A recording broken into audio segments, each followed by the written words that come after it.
Howdy, everybody. I'm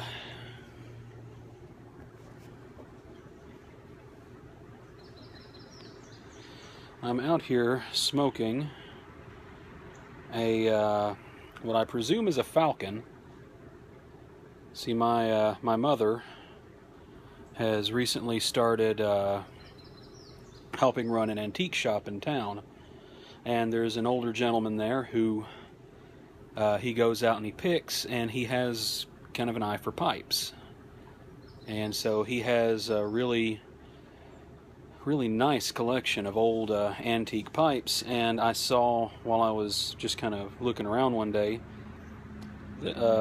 like I said, what I presume is a Falcon. And the card he had on it said that it's a silver stem, but I'm pretty sure it's aluminum. But he was only charging like 15 bucks for it anyway, so pretty good deal, I think.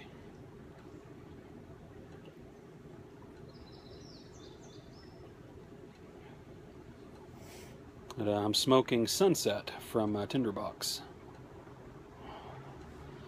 And, whew. I know I'm rocking a little bit of different headgear today.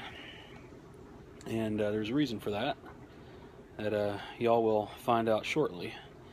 I thought I would make this as a response to one of Jay's, I think, recent videos. I've been a little bit out of the loop lately, and once again, that's going to be part of the story.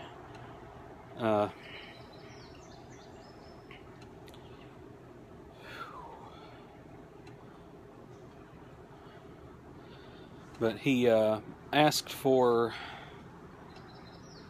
some shared experiences on the topic of head injuries, concussions, things like that.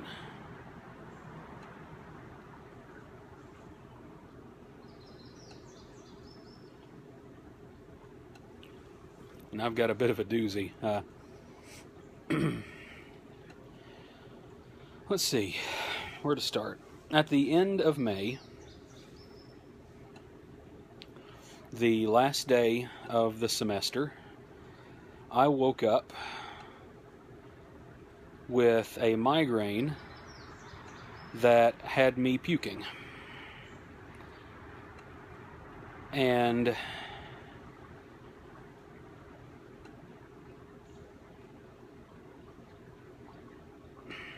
wasn't the last day of class, it was an in-service day.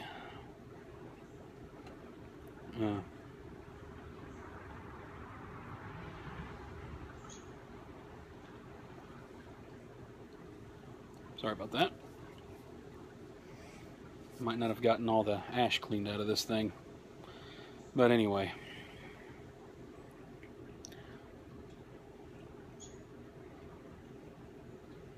So woke up with a migraine that had me severely nauseated, to the point where I actually pretty much lost everything from the night before.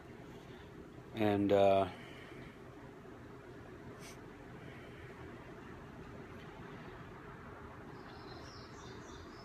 was able to get down some ibuprofen or Excedrin or something, and fortunately I was able to get through the rest of the day. But that was actually the start of something. You see, over the course of the next couple weeks, I kept having intense migraines. Some of them so bad that, once again, I would become severely nauseated and would actually have to vomit. So, after a couple weeks, which the whole ordeal, I probably put off going to the doctor longer than I should have. I would actually say that if you suddenly wake up with migraines that are making you vomit, go to the doctor immediately. So, but after a couple weeks, I finally got to the doctor. Our local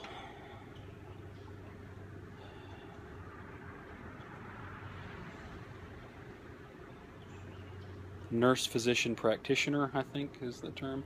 Yeah, and she was able to prescribe me some Maxalt for the pain, and the Maxalt worked for the pain. A couple more weeks passed, and I noticed that I started having double vision. So, okay, the migraine pain, thanks to the prescription, has more or less been knocked out, but I'm still having double vision and I'm still having nausea. So, what on earth is going on? So, last Friday, not this past Friday, Friday before that, I was visiting my parents. They noticed that I looked bad. Like, my eyes were dilated and wild, which you can probably see they're still dilated and a little bit wild. And my right eye had drawn in to the inner corner.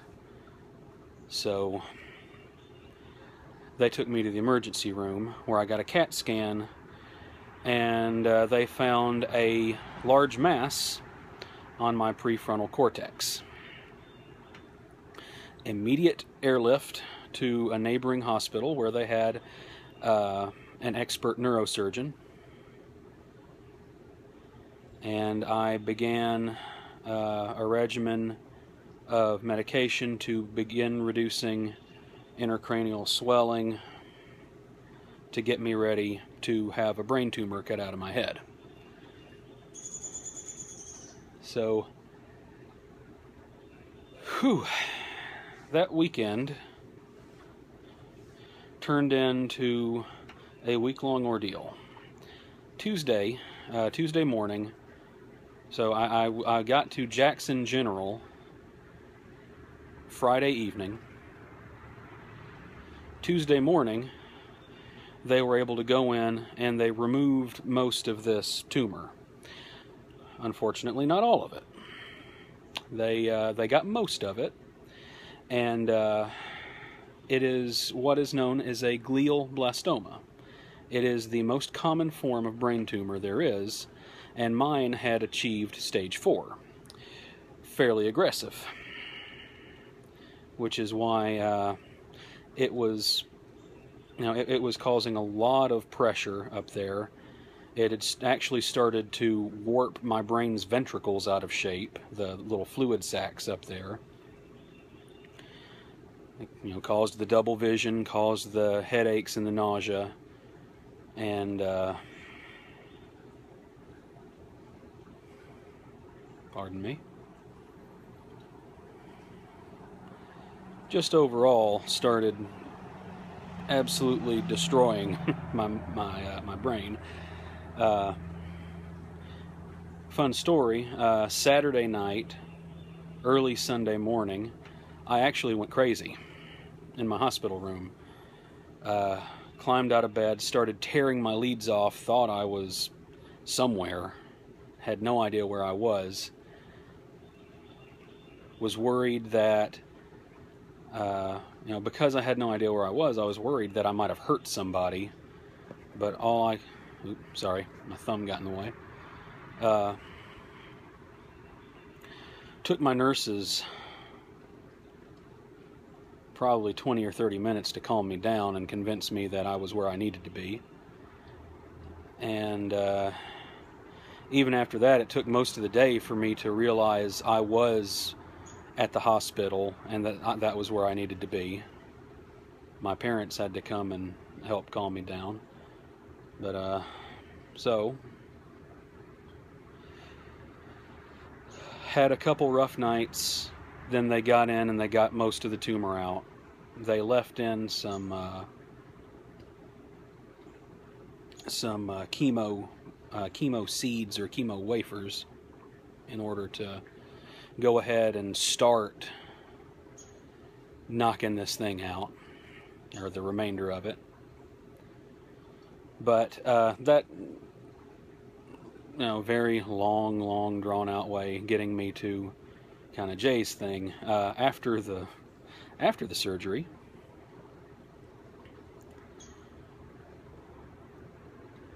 I was, anyone who's had a major surgery knows that you're going to be out of it. You are going to be pretty out of it. After a brain surgery, it's a whole other ball game.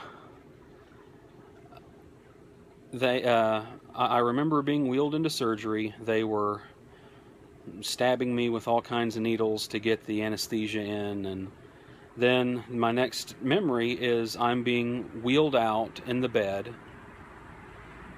But it's weird because it's almost like the hallways that they're wheeling me through are filled with what my brain is telling me are shrink-wrapped pallets. They may not have been. But to my post-brain surgery mind, I was being dragged through a hallway of shrink-wrapped pallets. And the very first thing that I thought is, how on earth did Walmart get me back and pull me out of my own brain surgery to work on a freaking merchandise truck?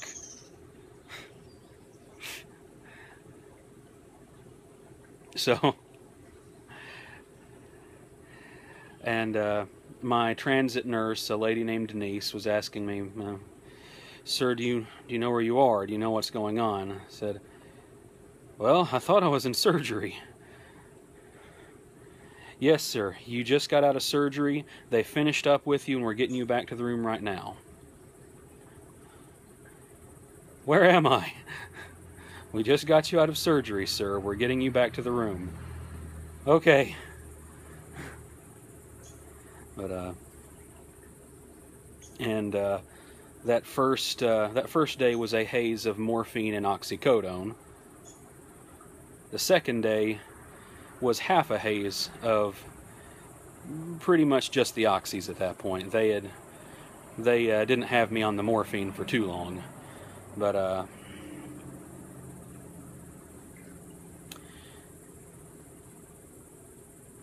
yeah, it took a couple days for my brain to be able to deal with anything, really. And even now, it's been almost a week. I mean, that was Tuesday. Today is Sunday. It's been almost a week. And I still, like, you've seen me. Every now and then I've just got to pause and, okay, what now?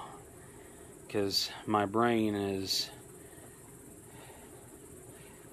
actually, I don't know if it's still, if it's technically under mass now, or if I've still got a little extra from what I was working with, because the tumor, even though it had grown, it was a malignant tumor that had grown, it was still my own native brain tissue, so it was still my brain. So I don't know if I've still got roughly the same amount of brain meats up there, or if I've got a little bit less now. But anyway, so after the surgery, I've still got swelling in the brain. I've got to take steroids to manage swelling and stuff like that in the brain. And yeah, so that's the story of that. But I don't know, Jay, maybe that's something like you were looking for, or maybe I just kind of went a little too far. I don't know. But I'm about to sign off because I'm getting close to 15 minutes, and I'm just gonna try and relax. But see y'all later, and happy trails.